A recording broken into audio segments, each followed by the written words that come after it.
Here are 5 little things that you should never ignore about someone. Number 1, how they treat strangers.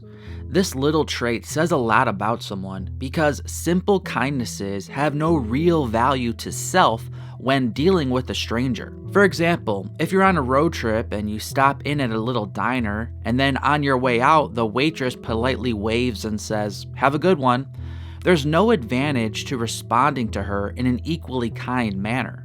You're never going to see her again. You've already eaten and paid your bill, so she can't do anything to you now. The only reason you would treat this stranger with kindness is because it's in your character to do so. Therefore, if someone treats strangers poorly, it can tell you that this person only treats others well when it's beneficial to themselves.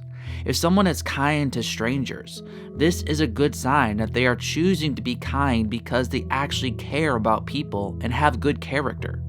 God ultimately wants us to treat strangers well because of our love for Him, as Jesus explained in the parable found in Matthew 25:38-40. "Lord, when did we see you a stranger and welcome you?"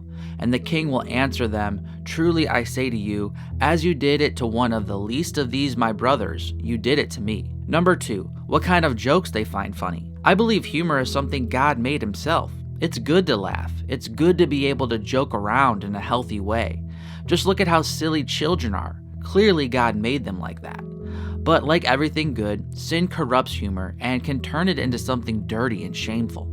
The way that we joke around with people says a lot about us. Do we make ourselves the butt of the joke, or do we make other people the butt of the joke? Do we use humor as a clever way of cutting people down while acting like we are just trying to be funny and don't actually have an evil intent? Do we laugh at worldly jokes that glorify evil and depravity?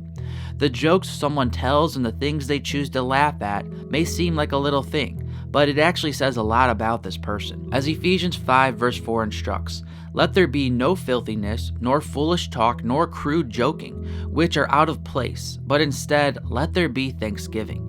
Number 3, how they talk about people who are not present. Do you have a coworker who will be saying all kinds of nasty things about someone on your lunch break, but then that person they are talking about comes and sits right next to you both, and then suddenly your coworker completely changes their tune and is really kind to this person they were just gossiping about?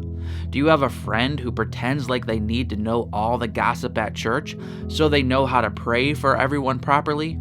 Or are you dating someone who comes home and completely trashes everyone they interacted with throughout the day? None of us are perfect at controlling our tongue, but if someone is showing you a pattern of speaking really rudely or gossiping about people when they are not around, don't overlook this because it actually says a lot about them. As Proverbs 20 verse 19 states, "Whoever goes about slandering reveals secrets. Therefore, do not associate with a simple babbler." Number 4, how often and how quickly they switch communities. Almost every Christian ends up switching churches at some point. For some of us, it will need to happen a few times in life. Perhaps a church changes and we no longer align with them. Or perhaps we move and it's no longer practical to attend because we're no longer geographically close to the church's location. Sometimes we will need to change churches if we have a really bad falling out with some of the people there. But this type of thing is different than the person who is constantly bouncing from community to community and is always unable to put down roots anywhere. I'm not just talking about churches. Sometimes there's just not a good church around, so we shouldn't judge people for not being involved at a church. Perhaps they are searching, but it's just not working out. But overall, can this person stay in a community for a healthy period of time, or do they constantly need to be changing communities because they are burning bridges? As Hebrews 10:24-25 instructs, "And let us consider how to stir up one another to love and good works, not neglecting to meet together, as is the habit of some, but encouraging one another, and all the more as you see the day drawing near." And number 5, who they follow on social media. We can't always control who follows us on social media, but we can decide who we choose to follow. It can seem like a small thing, but it's a big red flag that should not be ignored when someone is consuming a lot of godless content. A wise Christian will do what they can to guard their eyes. As Jesus said in Matthew 6:22-23, The eye is the lamp of the body. So if your eye is healthy, your whole body will be full of light.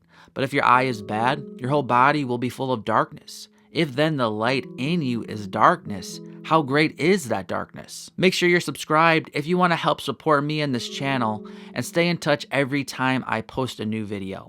I'm Mark from ApplyGodsWord.com. Until next time, God bless.